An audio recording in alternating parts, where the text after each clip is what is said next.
Shalom is brother and sister, beloved by our Lord Jesus Christ.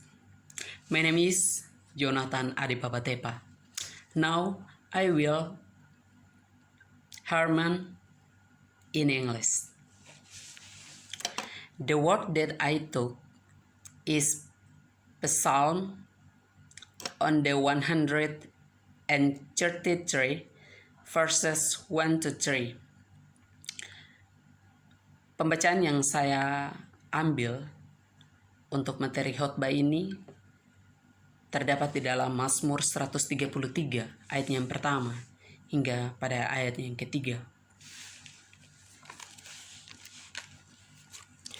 Di bawah perikop Harmonious Convalescence, persaudaraan yang rukun. Saya akan membaca untuk kita semua.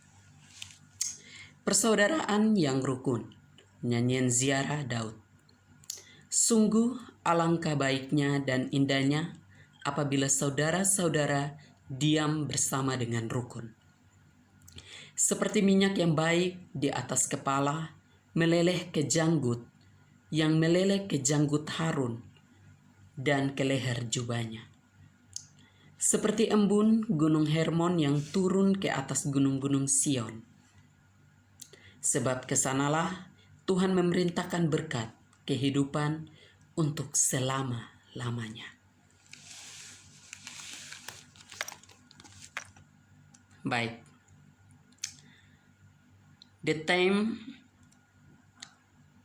of the word is harmony that brings blessing. Tema yang saya ambil dari pembacaan ini adalah persaudaraan yang membawa berkat.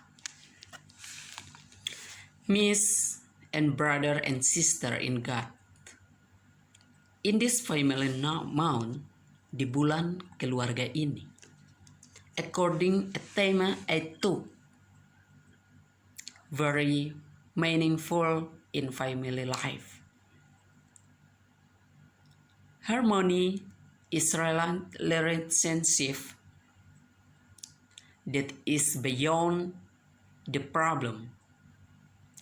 A harmonious life is the sum as a life, the mutual love, respect, peace, and other positive things.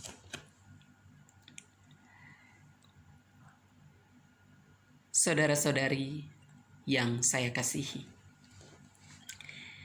sebuah keluarga atau family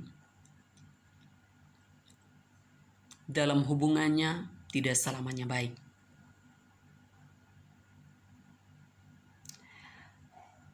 Di dalam keluarga tidak selamanya rukun. Kerukunan sangat sulit. Kerukunan ketika dikatakan sangat gampang, namun sulit untuk dibuat. Kerukunan di dalamnya terdapat saling mengasihi, hidup dalam damai, saling menghargai, sopan dalam tutur kata. Namun banyak sekali yang tak bisa untuk dirangkai, tak bisa untuk diperbuat.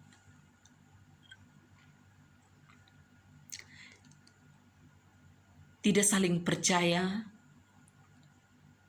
suatu hal yang membuat sebuah hubungan kekeluargaan menjadi hancur. Ketidakpedulian juga dapat membuat keluarga atau persaudaraan menjadi hancur. Dalam keluarga, seorang suami sebagai kepala rumah tangga terkadang tidak memperhatikan istri dan anak-anaknya. Dan juga seorang istri adalah seorang ibu rumah tangga juga terkadang tidak memperhatikan suami dan anak-anaknya. Begitu juga dengan anak-anak, terkadang tidak patuh kepada kedua orang tua. Dan kita sebagai orang-orang yang bermasyarakat, terkadang dalam kondisi bermasyarakat, dalam sosialisasi kita, dalam bermasyarakat, dalam hubungan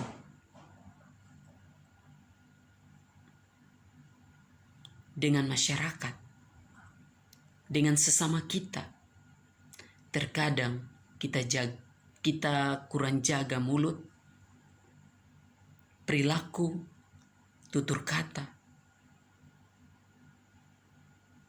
Seringkali jika sudah duduk rame-rame, pasti gosip itu diutamakan toh ketika sama-sama duduk. Ketika hal itu sudah diterapkan dalam kehidupan kita, dalam keluarga, dalam persaudaraan, dalam kehidupan bermasyarakat, bagaimana kerukunan dapat tumbuh dalam keluarga, dalam persaudaraan, dalam masyarakat. Sangat sulit. Ada beberapa ayat firman yang saya ambil untuk menjadi bekal bagi seorang istri, bagi seorang suami, dan juga bagi seorang anak dalam kitab Efesus. Nasihat untuk seorang istri dalam Efesus 5 ayatnya yang ke-22 hingga pada ayatnya yang ke-24. Saya akan baca bagi kita semua.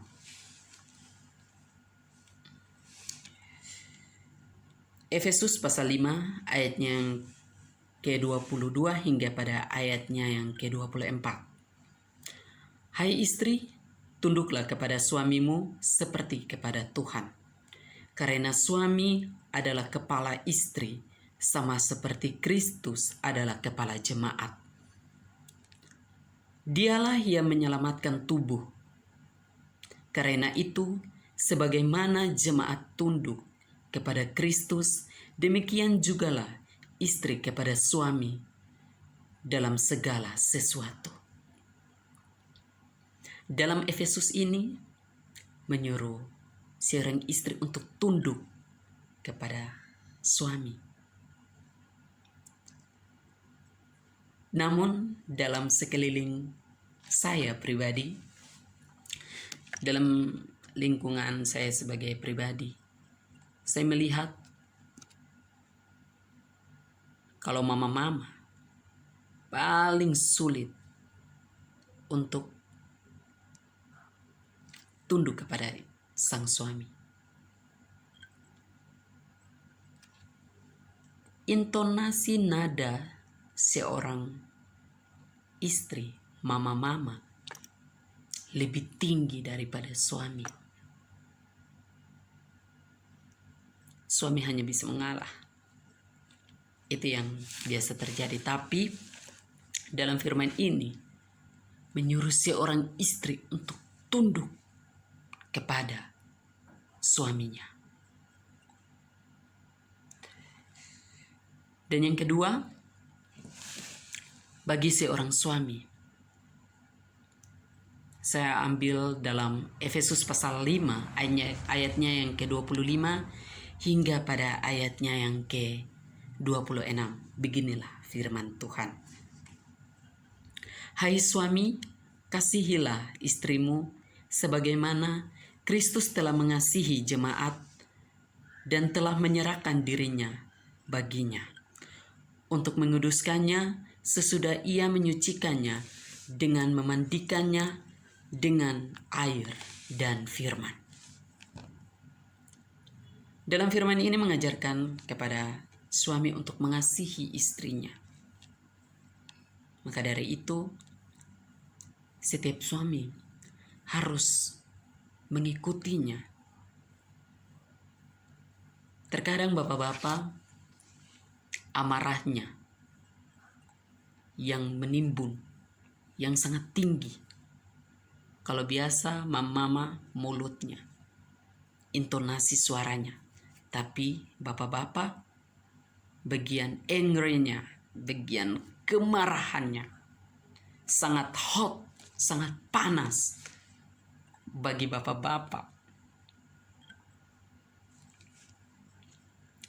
Tapi dalam firman ini untuk saling mengasihi antara suami dan istri. Suami harus mengasihi, harus ada love, harus ada cinta di dalamnya. Suami harus mengasihi seorang istri. Tumbuhlah kerukunan cinta dalam hubungan berkeluarga. Dan yang ketiga, firman untuk seorang anak dalam Efesus pasal 6 ayatnya yang pertama hingga pada ayatnya yang keempat. Demikian firman Tuhan. Hai anak-anak, taatilah orang tuamu di dalam Tuhan, karena haruslah demikian. Hormatilah ayahmu dan ibumu. Ini adalah suatu perintah yang penting, seperti yang nyata dari janji ini, supaya kamu berbahagia dan panjang umurmu di bumi. Dan kamu bapak-bapak, janganlah bangkitkan amarah di dalam hati anak-anakmu, tetapi didiklah mereka di dalam ajaran dan nasihat Tuhan. Bagi kita sebagai anak-anak, kita diajarkan dalam Efesus ini untuk taati kedua orang tua. Melawan sebagai salah satu pokok. Anak tidak menaati orang tuanya. Seringkali melawan. Tetapi dalam firman ini, rendah-rendahkanlah melawan kita. Biasanya kita lawan orang tua dan lawan. Tapi dalam firman ini, mengajarkan kita untuk taati. Supaya kita menuju kepada kerukunan.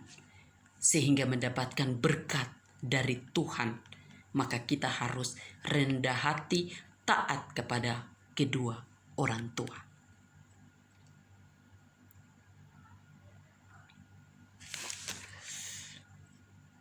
Dalam firman ini, saya ingin menjelaskan sedikit dalam arti dalam bahasa Inggris, bahwa harmony is not only implied in our families,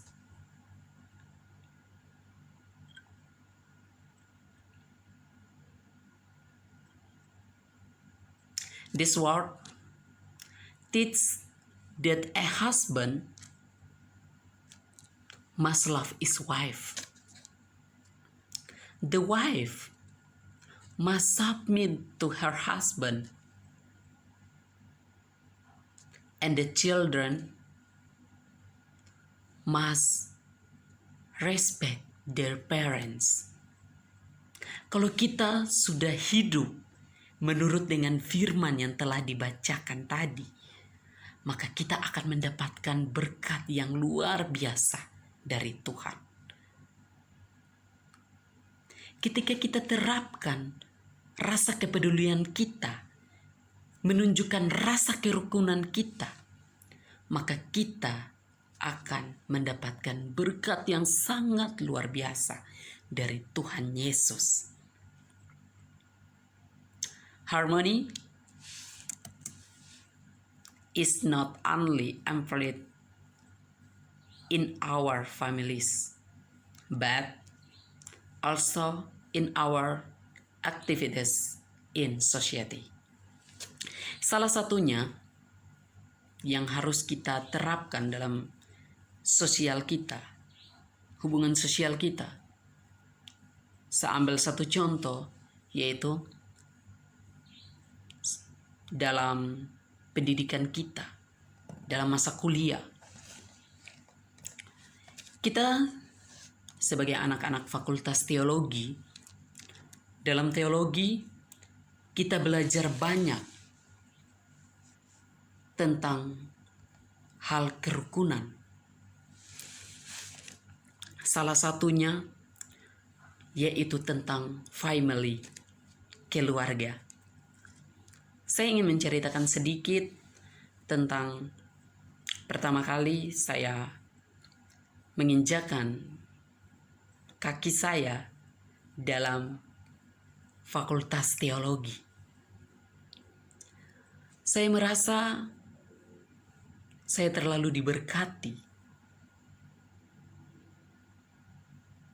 Blessing God for me. Saya merasa diberkati oleh Tuhan. Karena selain keluarga saya di rumah, ada keluarga baru dalam fakultas teologi. Tuhan Yesus sangat luar biasa. Saya dipertemukan dengan brothers, sister yang sangat baik. Dalam teologi, seperti yang saya katakan tadi, kami diajarkan untuk kerukunan dalam keluarga. Fakultas Teologi angkatan 2020 terdapat father, mother, eldest brother, eldest sister, youngest brother, youngest sister, dan saudara-saudari yang lainnya. Sungguh luar biasa. Saya sangat bahagia, I'm very happy. Because saya mendapatkan saudara-saudara yang sangat baik, yang sangat mengerti. Namun, di balik kesenangan saya, di balik sukacita saya, ada sebuah sedikit kekecewaan, di mana dalam proses berjalannya waktu selama ini sampai pada detik ini, masih ada di antara saudara-saudari dalam keluarga Fatek 20 ada yang belum saling kenal. Jika kita tak saling kenal, bagaimana kerukunan itu dapat bertumbuh?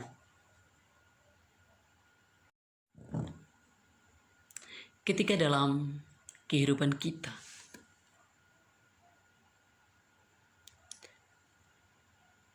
sebuah kerukunan memang sulit untuk dijalani,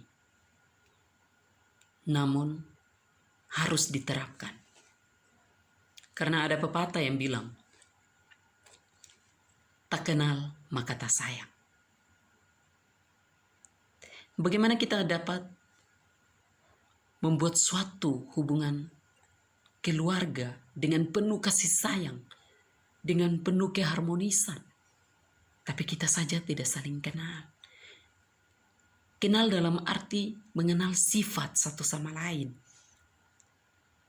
mengenal karakter satu sama lain. Ketika kita sudah saling mengenal, mengasihi satu sama lain, marilah kita hidup dalam rukun, dalam sebuah persaudaraan.